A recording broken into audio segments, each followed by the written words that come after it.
여호수아는 이 여리고성을 공격할 때와 마찬가지로 이 아이성 점령을 앞두고 정탐꾼을 보냈습니다. 보내보니까 이 아이성이 작은 성읍이고 한 2~3천 명 정도로만 출격을 해도 능히 점령할 수 있는 그런 작은 성읍이었습니다. 그래서 그 인원들이 가서 점령하려고 했지만 어떻게 된 일인지 그 크고 든든한 또 견고한 그 성읍인 여리고성은 쉽게 무너뜨릴 수 있었음에도 불구하고 그 작은 아이성 앞에서는 참패를 당하고 말았습니다.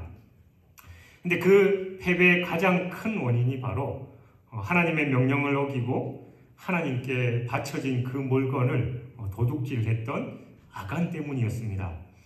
하나님께서는 여리고성에서 당신의 명령을 어기고 하나님께 바쳐진 물건을 취하였던 그 아간의 범죄로 인해서 이스라엘 백성들에게 진노하셔서 그들과 함께하지 않으심으로 말미암아 그들로 하여금 여리고성보다 훨씬 작은 성읍이었음에도 불구하고 그 아이성 전투에서 참패를 당하도록 그렇게 하셨던 것입니다. 근데 여기서 우리가 주목해 봐야 할 만한 사실은 바로 하나님께서는 이 아간 개인의 범죄로 인해서 이스라엘 전체에게 진노하셨다라는 사실입니다. 이는 곧 하나님께서 아간의 죄를 아간 개인의 죄로 간주하시지 않으시고 이스라엘 백성 전체의 죄로 여기셔서 그 책임을 이스라엘 백성 전체에게 물으셨다라는 겁니다. 왜 하나님께서는 이처럼 아간의 죄를 이스라엘 백성 전체의 죄로 간주하시고 그들 전체에게 그 책임을 물으신 것일까요? 그것은 바로 이스라엘 공동체가 서로 유기적으로 연결되어 결코 분리될 수 없는 그런 운명 공동체이기 때문입니다. 신명기 28장의 그 내용을 보면 하나님께서 이스라엘 백성들과 언약을 세우시면서 쉽게 하나님의 말씀을 잘 지켜 행하면 복받고 형통하지만 그렇지 않고 율법을 어기고 패역한 길로 가면 저주를 받아서 하나님의 심판을 받게 된다라는 그런 언약의 내용이었습니다. 이는 한 개인이 아니라 공동체와 맺은 언약이기 때문에 이들 이스라엘 백성들은 연대성을 가집니다. 즉 이스라엘 민족은 단순히 혈연 공동체뿐만이 아니라 하나님의 이 단일한 언약의 대상이 되는 이 언약 공동체로서 서로가 서로에게 영향을 주면서 서로에 대해서 책임져야만 하는 그런 운명 공동체였던 것이지요. 그래서 이 아간의 범죄는 결코 아간 개인의 범죄가 아니라 하나님과의 언약 관계에 있는 이스라엘 공동체 전체의 범죄가 되는 것이고 또한 그 범죄에 대한 책임도 아간 혼자만 지는 게 아니라 이스라엘 전체가 져야만 했던 것입니다. 이것은 오늘날 예수 그리스도로 말미암아서 하나님과의 새로운 언약 관계에 있는 우리 교회도 마찬가지입니다. 즉 교회 역시 예수 그리스도로 말미암아서 하나님과 언약을 맺은 언약 공동체로서 그 공동체에 속해 있는 한 사람 한 사람이 서로의 고통과 책임을 나누어져야만 하는 운명 공동체다라는 것이지요. 사도 바울은 이러한 교회의 특성을 사람의 몸에 비유해서 설명했습니다.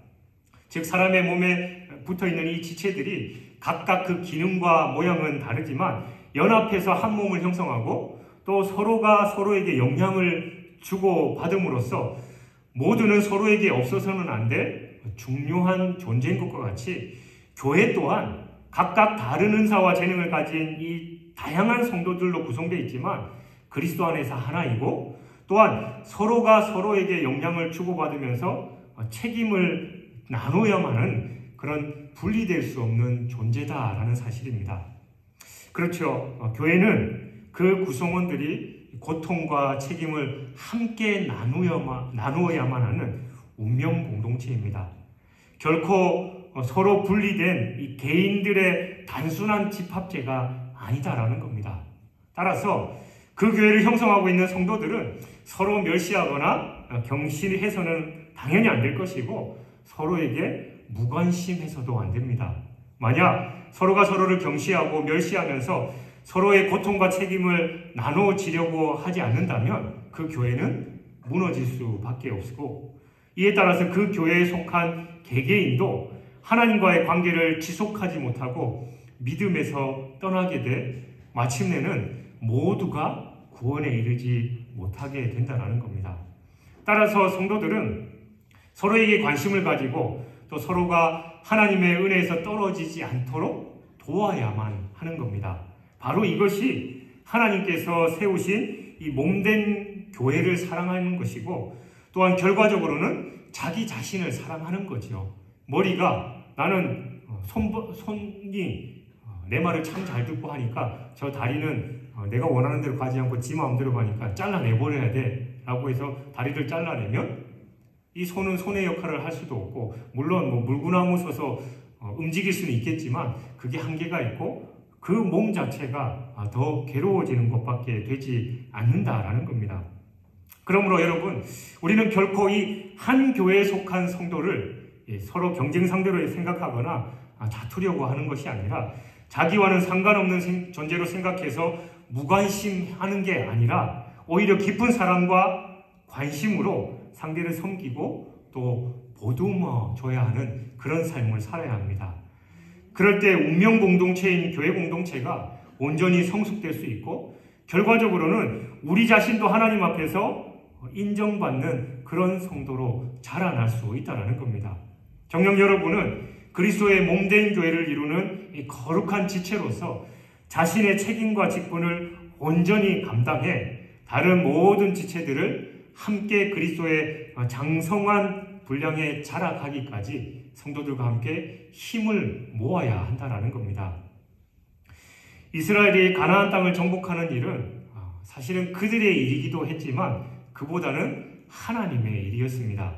하나님께서 창세기 15장 16절에서 이미 이 가나안 족속의 죄악이 관영함을 보시고 그들을 이스라엘의 손에 붙이시기로 작정하셨습니다.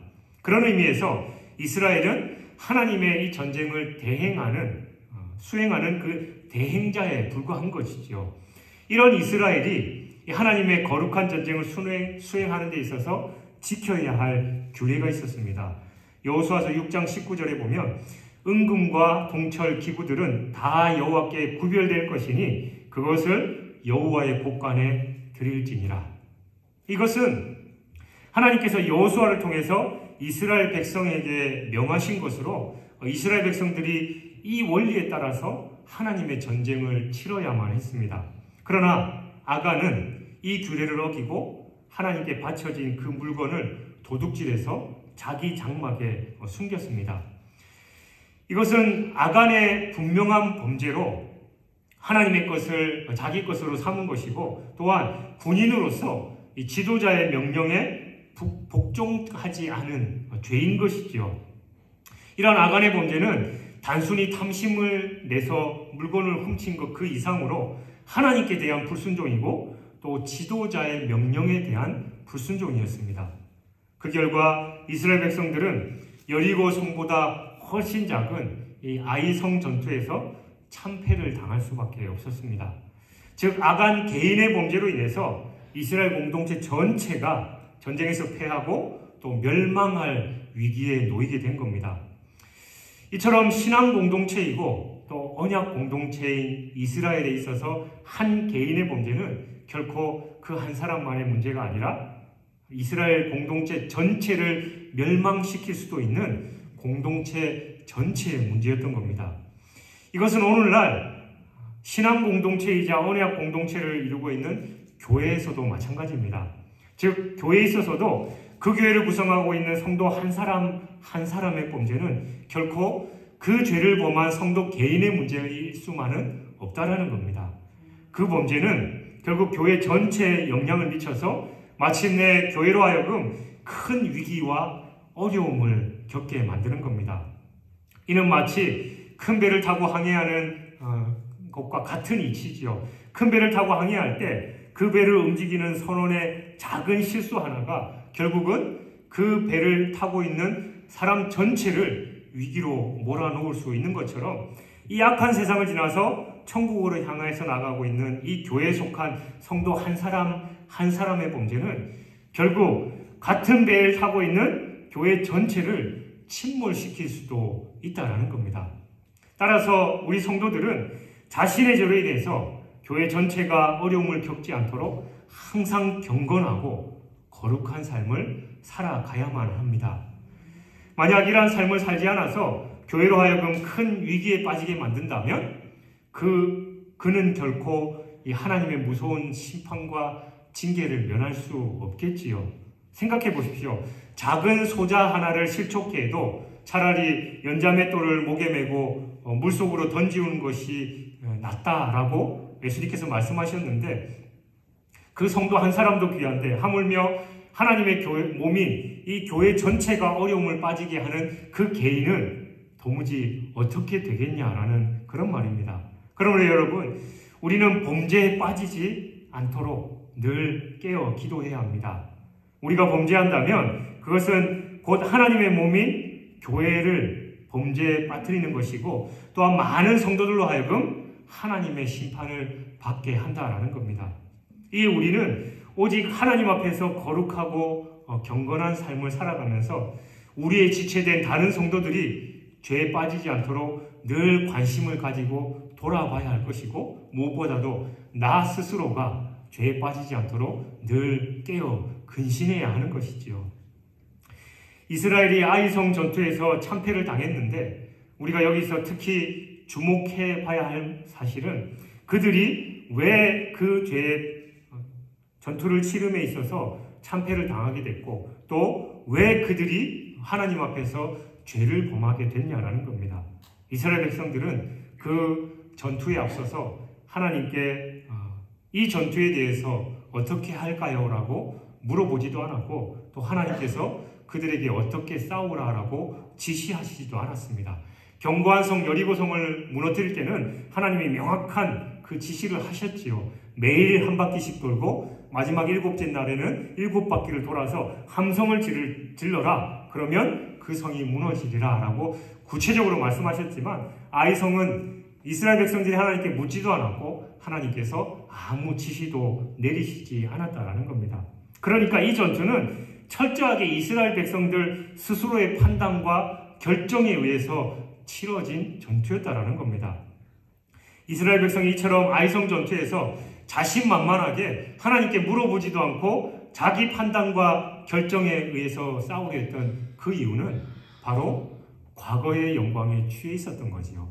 야, 저 튼튼한 아이성 우리가 아무것도 하지 않았고 그냥 몇 바퀴 돌고 소리 질렀더니만 다 무너졌다. 우리가 이렇게 대단하구나 라고 자만했고 교만했기 때문에 그들은 하나님 앞에 그 훨씬 더 작은 그 아이성에 대해서 묻지도 않았고 자기 임의대로 판단해서 전쟁을 치렀다라는 겁니다. 이처럼 사람이 하나님의 은혜를 망각하면 교만하게 됩니다. 하나님께서 인도하셨고 하나님께서 이루셨음에도 불구하고 그게 내 의와 또 내 능력이라고 착각하게 되면 하나님 앞에서 교만하게 된다는 거예요. 왜냐하면 하나님의 은혜를 잊게 되면 하나님께서 은혜로 주신 모든 것이 마치 자신의 능력과 지혜를 얻은 것으로 생각합니다. 하지만 반대로 하나님의 은혜를 아는 자들은 결코 교만해질 수가 없습니다. 왜냐하면 하나님의 은혜를 알게 되면 자신이 가진 모든 것이 오직 하나님께서 주신 것이고 자신은 아무것도 이루거나 얻을 그런 능력이 없는 무능한 존재임을 철저하게 깨닫기 때문입니다. 그렇습니다. 하나님의 은혜를 아는 자만이 진정으로 겸손할 수 있습니다. 하나님의 은혜를 알지 못하면 아무리 겸손한 척해도 그것은 진정한 겸손이 아니라 겸손을 가장한 오만한 것에 불과합니다. 바리새인들을 보십시오. 그들은 비록 자기들의 죄를 인정하고 슬퍼하면서 회개하면서 일주일에 2번씩 금식하고 슬픈 기색을 보이고 늘 광장에서 하나님께 부르짖으며 기도하는 그런 사람이었습니다. 그러나 그들은 그 중심에 자신을 드러내는 자신의 의가 있었고 교만으로 가득했습니다. 그것은 단지 사람들에게 자신이 겸손하다라는 것을 보여주기 위한 외식에 불과했습니다. 그러나 사도 바울은 어땠습니까? 그는 결코 사람들에게 자신의 공의나 또 공로나 의를 인정받으려고 하지 않았습니다. 오히려 자기는 만삭되지 못해서 난 자와 같고 죄인 중에 괴수와도 같다라고 고백했습니다. 바울은 자신이 행한 모든 일이 결코 자신의 능력과 공로로 이루어진 것이 아니라 오직 하나님의 은혜로 된 것이다라는 사실을 분명히 깨달아 알았던 겁니다. 그래서 그는 고린도전서 15장 10절에서 이렇게 고백합니다. 그러나 내가 나된 것은 하나님의 은혜로 된 것이니 내게 주신 그의 은혜가 헛되지 아니하며 내가 모든 사도보다 더 많이 수고하였으나 내가 한 것이 아니요 오직 나와 함께 하신 하나님의 은혜로라. 바로 이것이 진정 겸손한 모습입니다. 즉 하나님의 은혜를 깨달아 알고 그래서 결코 자신의 공로나 의지를 주장할 수 없는 것이야말로 진정한 겸손이다라는 겁니다. 진정 여러분은 먼저 하나님의 은혜를 알고 그 은혜에 항상 감사하면서 그 은혜가 아니고서는 결코 우리가 아무것도 할 수 없는 자임을 인정함과 아울러서 더욱더 그 은혜를 의지하는 겸손한 삶을 살아가시길 주님의 이름으로 축원합니다. 아이성에서 패전한 이스라엘 백성들의 마음이 녹아서 물같이 됐다라고 성경은 말씀합니다. 이는 2,3천 명이면 충분히 승리를 거둘 수 있을 줄 알았던 아이성 전투에서 36명이 전사자만 남게 됐고 또 패하게 돼서 그들은 크게 놀라고 두려워하게 됐다라는 사실입니다. 사실 아이성에서 이 작은 패배가 이스라엘 백성들에게 있어서 이처럼 큰 두려움과 또 놀라움의 대상이 됐다라는 게 이해가 잘 안 됩니다. 왜냐하면 아이성 전투는 이스라엘 백성 전체가 동원된 전면전이 아니었고 2,3천 명이 갔고 또 그에 대해서 한 10분의 1 정도가 전사했으니까 다른 전쟁에 비하면 그렇게 큰 희생이 치른 그런 전투가 아니었다라는 거예요. 그래서 우리가 실수했구나. 다시 전열을 가다듬고 다시 쳐들어가자라고 할 수도 있었던 그런 전투였다라는 겁니다. 그런데 이스라엘 백성들이 무엇 때문에 마음이 물같이 녹고 두려워했냐라면 그건 바로 이제껏 그들과 함께 하시면서 그들을 도우셨던 하나님께서 그들을 돕지 않으셨음을 깨달았기 때문입니다. 그렇다면 즉 그들은 3,000명의 병사가 적과 싸우다가 패해서 36명의 전사를 내었다라는 그 사실 때문이 아니라 하나님께서 돕지 않으셨고 하나님께서 역사하지 않으셔서 우리가 저 작은 아이성을 점령할 수 없다라는 것을 깨달았기 때문이다라는 거지요. 이것은 참 위기 앞에서 그리스도인으로서 행하는 바른 자세일 것입니다. 왜냐하면 하나님께서 그들과 함께 하지 않으셨다라는 것은 곧 그들이 더 이상 하나님의 도우심을 받을 수 없으며 따라서 약속의 땅 가나안도 정복하지 못할 뿐만이 아니라 또 그 약속의 땅에도 들어가지 못한다라는 것을 뜻하기 때문입니다.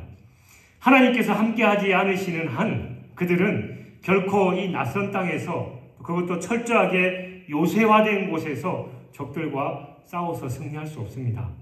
이제 그들이 선택할 수 있는 것은 두 가지지요. 그냥 광야로 돌아가서 그들이 부모들이 했던 것 같이 유랑 생활을 하거나 아니면 비록 좁을지라도 얻은 땅을 나누어서 사는 길밖에 없었습니다. 그들이 어떤 선택을 하든 간에 그것은 그들에게 참으로 비참한 일이 아닐 수 없었습니다.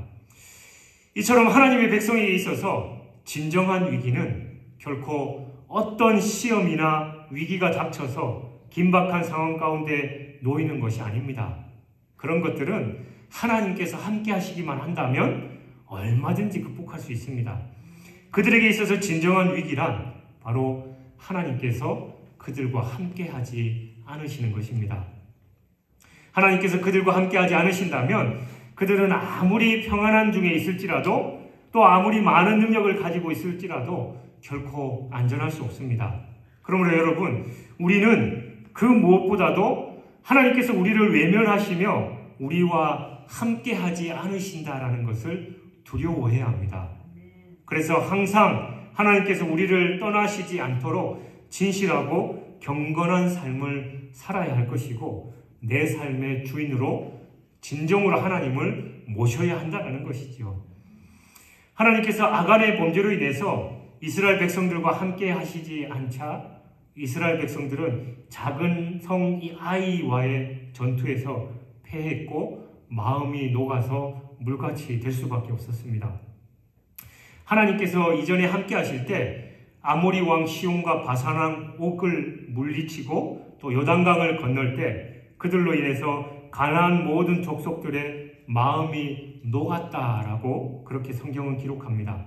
그러니까 하나님께서 함께 하실 때는 오히려 강한 적들이 이스라엘 백성들과 함께 하시는 그 하나님을 바라보면서 마음이 녹아서 두려워 떨었는데 오히려 하나님께서 이스라엘 백성들과 함께 하시지 않자 적들이 두려워 마음이 녹아 떠는 게 아니라 이스라엘 백성들이 그 앞에서 떨고 마음이 녹아서 물같이 되었다라는 것이지요.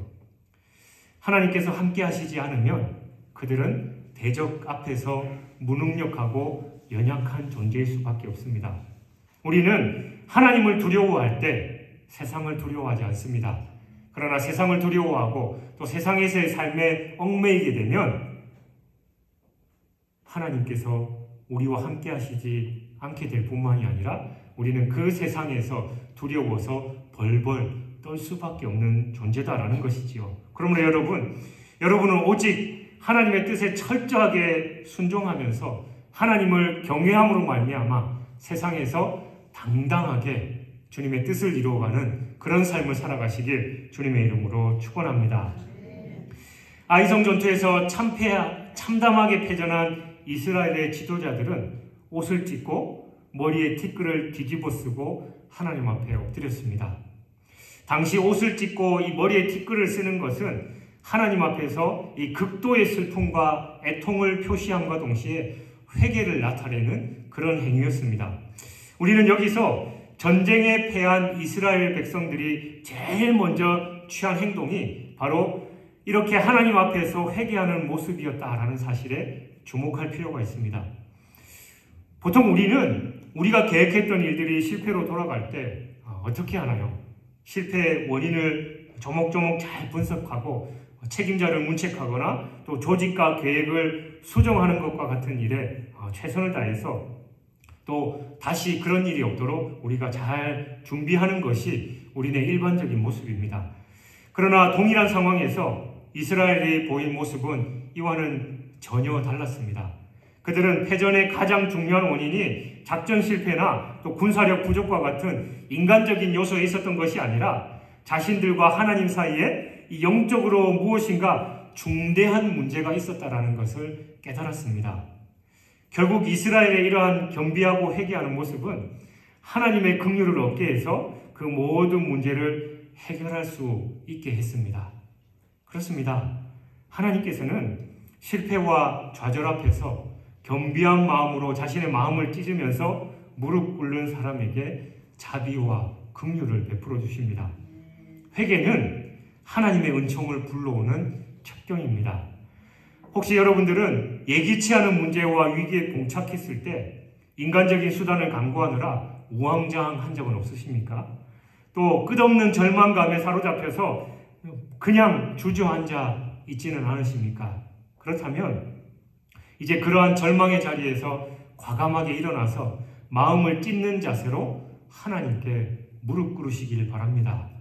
그래야면 오늘 본문에서의 증거에서 보는 바와 같이 그리고 아수르의 침공 앞에서 옷을 찢으며 기도하던 히스기야 왕에게 구원을 베푸신 것처럼 하나님은 우리에게도 놀라운 은혜와 또 긍휼을 베풀어 주셔서 모든 문제를 해결해 주시고 또 다시금 승리의 삶을 살도록 인도해 주실 것입니다.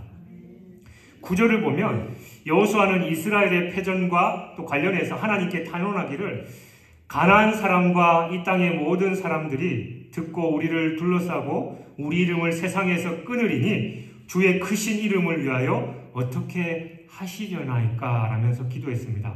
그러니까 여호수아는 아이성 전투의 패배로 인해서 하나님을 원망하거나 자신들의 안위를 먼저 염려한 것이 아니라 오히려 하나님의 백성으로 불리는 자신들이 가나안 거민들에게 멸망당함으로 인해서 하나님의 이름이 세상에서 능욕을 받게 될 것을 염려했다라는 거예요. 우리가 기도할 때 바로 기도 응답을 받는 최고의 꿀팁 중에 하나가 바로 이것입니다. 하나님의 말씀을 붙잡고 기도하는 것뿐만이 아니라 하나님께서 이 일을 이루시지 않으면 하나님의 이름이 먹칠되고 하나님의 영광 받으시지 못합니다. 모세가 그랬죠.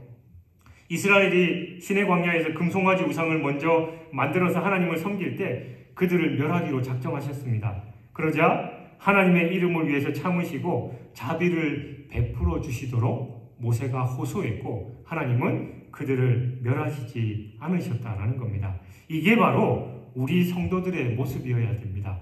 내 안이 또 내 무엇인가를 지키기 위한 것이 아니라 하나님의 영광을 위해서 또 하나님의 이름이 먹칠당하는 것을 방지하기 위해서 하나님께 간구하는 모습이어야 된다라는 거예요.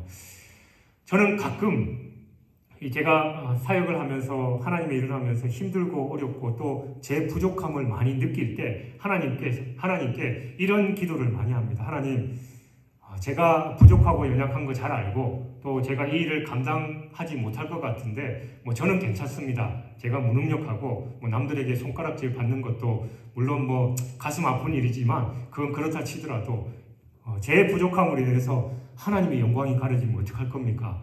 하나님, 그러니까 요거 꼭 기도 들어주셔야 됩니다. 라고 반협박성으로 그렇게 기도할 때가 있는데 그건 어떻게 보면 제 중심 저 깊은 곳에 저를 위한 것이 조금 더 있을 수도 있겠지만 근본적으로 우리가 하나님의 영광을 위해서 하나님의 일을 진행해 나가면서 하나님께 간구할 때 하나님께서 그 기도를 들어주시고 스스로 하나님의 영광을 취하신다라는 겁니다. 우리는 바로 내 삶을 위해서 내 안위와 내 영광과 내 기쁨을 위해서가 아니라 하나님 나라와 의를 위해서 우리가 하나님께 나아갈 때 하나님께서 우리가 원하는 그 모든 것들도 더해 주실 줄 믿습니다. 10절은 이 아이성 전투에서 참패하고 좌절과 절망 가운데 있는 여호수아와 이스라엘 백성들에게 하나님께서 용기와 소망을 주시는 말씀입니다. 왜냐하면 하나님께서는 마음을 찢고 기도하는 여호수아에게 일어나라 라고 말씀하심으로써 이스라엘 민족에게 재기할 수 있는 기회를 주시고 계시기 때문입니다. 여기서 일어나라 라고 하시는 하나님의 말씀은 과거의 죄에 대한 용서를 의미함과 동시에 새로운 출발을 의미하기도 합니다. 우리가 하나님 앞에 기도하고 또 인간관계에 있어서 뭔가를 잘못했을 때 우리가 그 사람에 대해서 사과하고 용서를 구할 때 거기에 대해서 그래 내가 이거 네가 잘못했지만 내가 이렇게 용서하고 앞으로 이렇게 해줄게 라고 구체적으로 말하는 경우도 있지만 그래 괜찮아 이 한마디가 다 해결이 되잖아요.